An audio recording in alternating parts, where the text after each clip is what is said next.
বিসমিল্লাহির রহমানির রহিম নাহমাদুহু ওয়া নুসাল্লি আলা রাসূলিল কারীম আম্মা বাদ। আজকে ওলামা মশায়েখদের এই মোবারক সম্মেলনের মহতরম সভাপতি চন্মুড়ের পীর সাহেব হুজুর জিদত মালিকুম, ওলামায়ে কেরাম, দিনদার মুসলমান ভাইরা, আল্লাহ তাআলার শুকরিয়া আদায় করি যে আজকের এই মোবারক মাহফিলে হাজির হতে পারলাম। আল্লাহ তাআলা তৌফিক দিলেন, আলহামদুলিল্লাহ। আমি এর আগেও বহুবার এইরকম দ্বীনে মজলিসে চরমুরায় সালানা মাহফিলে আমি হাজির হয়েছি, আলহামদুলিল্লাহ। আপনারা জানেন আলেম ওলামা মাশায়েখ, পীর মাশায়েখরা শত শত বছর ধরে এই বাংলায় দাওয়াত, তাবলীগ, তালিম, তাজকিয়া নফস, মানুষের মধ্যে ইসলামী ভাবধারা জাগরণের ক্ষেত্রে, ইসলামী মূল্যবোধ প্রতিষ্ঠার ক্ষেত্রে আপ্রাণ চেষ্টা করে গেছেন, এখনো যাচ্ছেন। আলেমদের মেহনত ব্যর্থ হয় নাই, আগামী দিনেও ব্যর্থ হবে না। এবং আমি একটা কথা স্পষ্ট করে বলি, ইসলাম, আল্লাহ, রসুল, কোরআন, আখিরাত, জান্নাত, জাহান্নাম, এগুলোর ব্যাখ্যা দিবেন আলেম ওলামা।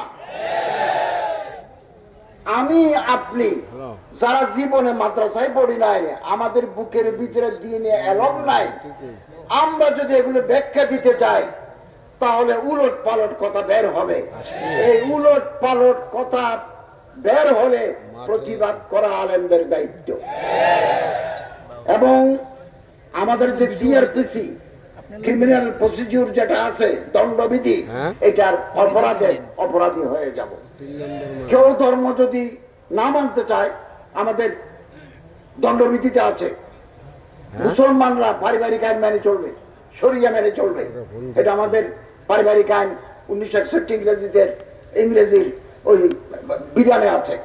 কেউ যদি ধর্ম মানতে না চায়, আমি মানবো না, না মানো, আল্লাহকে তুমি হিসাব দিবে। কিন্তু ধর্মকে কটূক্তি করে, ধর্মকে ব্যঙ্গ করে, ধর্মের অপব্যাখ্যা করে জনগণের সেন্টিমেন্টকে উস্কে দেওয়ার ক্ষমতা কারো নাই। আইনের ব্যাখ্যা যদি লাগে তো বিচারপতি লাগবে, হাইকোর্টের আইনজীবীদের লাগবে আইনের ব্যাখ্যা করার জন্য। আমি যদি চিকিৎসা বিজ্ঞান নিয়ে কোনো ব্যাখ্যা জানতে চাই, তাহলে পিছে hospital, medical college, Barishal medical কলেজের যারা বড় বড় ডাক্তার, স্পেশালিস্ট, তাদের মতামত লাগবে।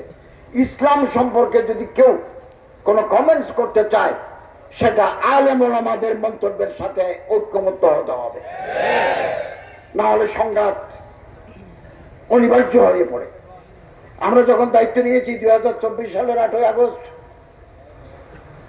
আমি প্রথম ঢাকায় এসে উঠেছি এই যে আমার ভাই মৌলানা ফজলুল বাড়ি মাসুদ সাহেবের ওখানে, এবং অধ্যক্ষ ইউনুস সাহেব, জিদত মালিকুম, আমাদের চন্মনায়ের মহতরম পীর সাহেব, আমার মুরব্বী, উনি আমাকে বলেছেন যে আপনি ঢাকা আসেন, আমি উপদেষ্টা হব, সেটা আমি 24 ঘন্টা আগেও জানি না।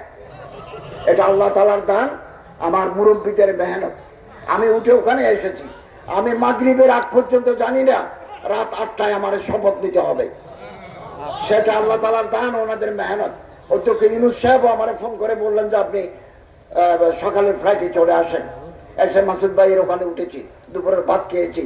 1900 ওদিকে যাওয়ার সময় একেবারে বঙ্গভবনে ঢুকে গেছে। একজন মন্ত্রী বা উপদেষ্টা দিয়ে আমাদের কাঙ্ক্ষিত সাফল্য অর্জিত হবে না। পার্লামেন্টের 200 আসন যদি আদর্শিক রাষ্ট্র যারা চান, তারা যদি গঠন করতে পারেন, রাষ্ট্রীয় কাঠামোর পরিবর্তন ঘটবে। আমাকে দিয়ে যদি আপনি বলেন শরিয়া আইন নাফেজ করেন, এটা আমার পক্ষে সম্ভব না। আমার তো হাত পা বাঁধা, আমি রুলস রেগুলেশনস, বিধির বাইরে যেতে পারি না।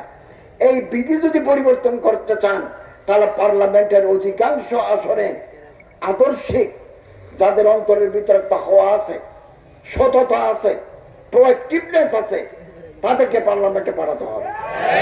এবং আমি সবসময় বলি, আলেম ওলামাদের সাথে জনগণের সম্পর্ক আছে। আলেম ওলামারা হচ্ছেন সামাজিক শক্তির প্রতীক। একজন ইমাম, একজন পীর সাহেব, একজন আলেম, তার সাথে সমাজের গণমানুষের সম্পর্ক আছে। এই সম্পর্কটাকে আগামী দিনে আরো সুদৃঢ়, মুস্তাহকাম, পায়দার বানাতে হবে। আমরা অন্ধকার থেকে আলোর পথে যাচ্ছি, আগামী দিনে নতুন আলোর সন্ধান পাবো আমরা। কোন ক্রমে আর অন্ধকার যুগে, অন্ধকার জগতে আমরা ফিরে যাব না। আমরা যখন দায়িত্ব নিয়েছি, আমাদের বৈদেশিক রিজার্ভ ছিল $20 বিলিয়ন, আমরা এখন 32+ উপরে নিয়ে গেছি। যতটুকু সম্ভব 15-16 মাসে 18 বছরের 16 বছরের জঞ্জাল পরিষ্কার করা সম্ভব নয়। কাঠামো আগে থেকে একটা কাঠামো তৈরি হয়ে আছে, আমরা এই কাঠামোর ভিতরে আমাদের চলতে হয়, সীমাবদ্ধতার ভিতরে। আমরা অনেক কিছু পেরেছি, অনেকটা পারি নাই। যেটা পারি নাই আগামী দিনে সরকার সেটা করবেন, আর যেটা পেরেছি এটা আল্লাহ তাআলার রহমত, আপনাদের দোয়া। আমি বারবার কথা বলছি, আমরা কোন ক্রমে আইন হাতে নেব না। আগামী দিনে যদি অন্য কোন সরকার, একটা সরকার তো আগামী দিনে ক্ষমতায় আসবে, সেই সময় যদি আইন আপনি হাতে নেন, তাহলে সহিংসতা বেড়ে যাবে, ল থাকবে না, আইন থাকবে না। Law must take its own course, আইন তার নিজস্ব গতিতে চলবে। হ্যাঁ, আমি যদি কোনো অন্যায় দেখি, ধর্মীয় সেন্টিমেন্টে আঘাত লাগে দেখি, তাহলে দেশে পুলিশ আছে, র্যাব আছে, ডিসি আছে, ইউনো আছে, স্বরাষ্ট্র মন্ত্রণালয় আছে, আমরা আছি।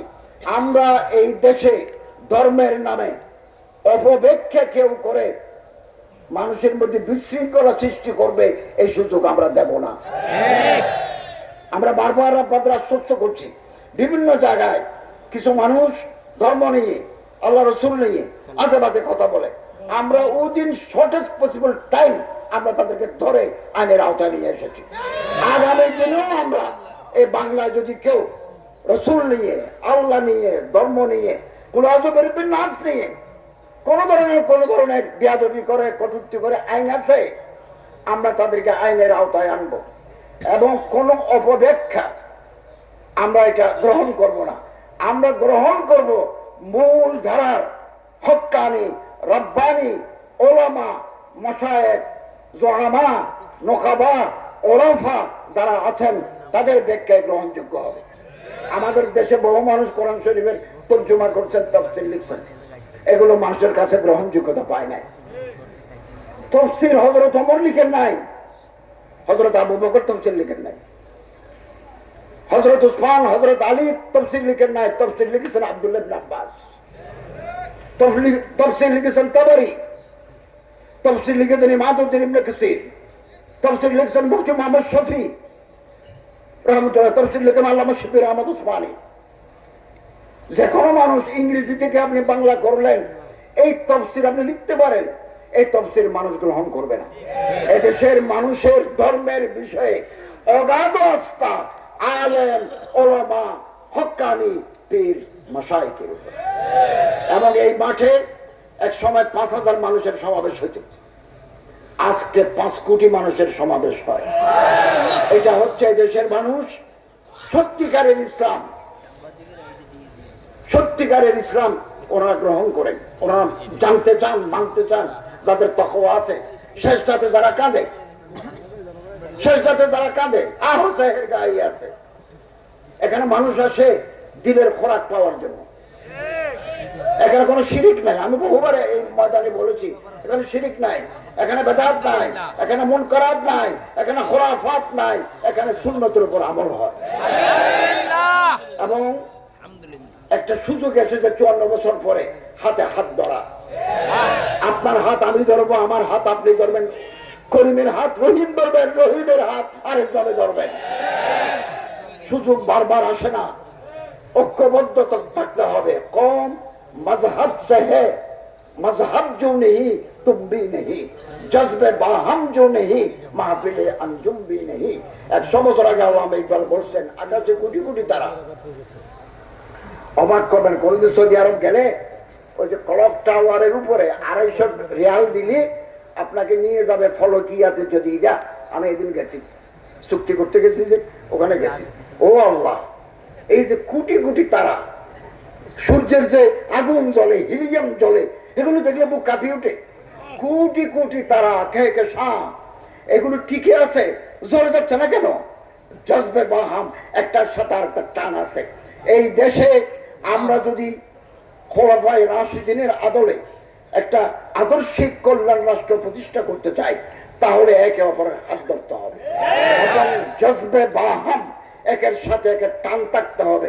টান যেদিন শেষ হয়ে যাবে, সেদিন আমাদের পতন ঘটবে। এবং প্রশাসন, পুলিশ প্রশাসন, সিভিল অ্যাডমিনিস্ট্রেশন, আইনসভা, সব জায়গায় যদি আল্লাহর ডর আছে, তকওয়া আছে, দিনদার পরহেজগার মানুষ এই রাষ্ট্রীয় ক্ষমতা অধিষ্ঠিত না হয়, তাহলে বারবার আমরা ভুল করব, বারবার আমাদের জন্য দুর্যোগ নেমে আসবে।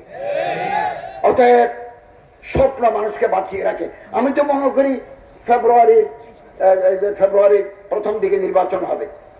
এটা আমাদের শর্ট টার্ম প্রজেক্ট। আমরা চেষ্টা করব, এদেশের মানুষ চেষ্টা করবে সুষ্ঠু, অবাধ, নিরপেক্ষ, ইনক্লুসিভ একটা নির্বাচন দেওয়ার জন্য। সরকারের আন্তরিকতার বিলকুল অভাব নাই, কিন্তু কেন্দ্র পাহারা দেওয়ার, সুষ্ঠু নির্বাচন সম্পন্ন করার দায়িত্ব আপনাদের। আমরা, আমাদের গভর্নমেন্ট, প্রফেসর ডক্টর ইউনূস সাহেবের সরকার আপনাদের পাশে আছে। আপনারা প্রতিটি কেন্দ্রে থাকবেন, যার ভোট যিনি ইচ্ছা করবেন সে প্রতীকে দিবেন। কেউ যেন ব্যালট বাক্স চিন্তা করতে না পারে, একজনের প্রাপ্ত ভোট আরেকজনের যেন নিয়ে পালিয়ে যেতে না পারে। গভর্নমেন্ট 100% সতর্ক থাকবে, তার ল এনফোর্সমেন্ট এজেন্সি দিয়ে আপনাদের পাশে থাকতে হবে। তো আল্লাহ তাআলা আমাদের তৌফিক দান করুন। আগামী দিন যেটা আসবে, আমরা অপেক্ষা করছি, কারণ একটা সুন্দর নির্বাচন হবে। নির্বাচনের পরে আমরা আমাদের পুরনো ঠিকানায় ফিরে যাব। এবং আমাদের প্রফেসর ডক্টর ইউনূস সাহেবকে আমি জিজ্ঞাসা করেছি, স্যার আপনার পরবর্তী কি নির্দেশনা? তিনি বললেন, আমিও নির্বাচন দিয়ে আমি আমার কাজে ফিরে যাব। আমরা আগামী সরকার যারা গঠন করবেন, যারা আসবেন সুষ্ঠু নির্বাচনের মাধ্যমে, আমরা আশা করব তারা আমাদের অসমাপ্ত কাজগুলো সমাপ্ত করবেন এবং জনগণের আশা আকাঙ্ক্ষা তারা পূরণ করবেন। কিছু অসুবিধা তো থাকেই, সব সময় থাকে। আমাকে কেউ গুরুত্ব দিল না, তাতে কিছু আসে যায় না। আমি সমাজে এমন অবদান রাখবো, গুরুত্ব দিতে তারা বাধ্য হবে। এই গুরুত্ব আমাকে তৈরি করতে হবে। আমাকে মানুষ গালি দিয়ে, আজে বাজে কথা বলে, আমি এগুলো দেখি না। আমি আজকে আসছি যে ঢাকা থেকে লঞ্চে, আমি লঞ্চের উপরে রাত 1টা পর্যন্ত ফাইল স্বাক্ষর করেছি এবং এখন ফোন করে মিনিস্ট্রির খোঁজ নেব। আমাদের রাত দিন 24 ঘন্টা কাজ, 9টা 8টা 4টা কাজ নয়। এইরকম পার্লামেন্টে আপনি যদি আলেম পাঠাতে পারেন, মন্ত্রী বানাতে পারেন, সচিব বানাতে পারেন, দেশের চেহারা পাল্টে যায়। ওই দিন আমাদের অপেক্ষা করতে হবে। এটা হতে পারে ফেব্রুয়ারি, হতে পারে আরো পরে, হতে পারে 2030, 2050। সাহস হারালে চলবে না, সাহসের উপর ভোট দিয়ে আমাদের এগিয়ে যেতে হবে। আল্লাহু ওয়ালিয়ুত তৌফিক ওয়াল মুওয়াফিক ওয়াল মুঈন। আসসালামু আলাইকুম।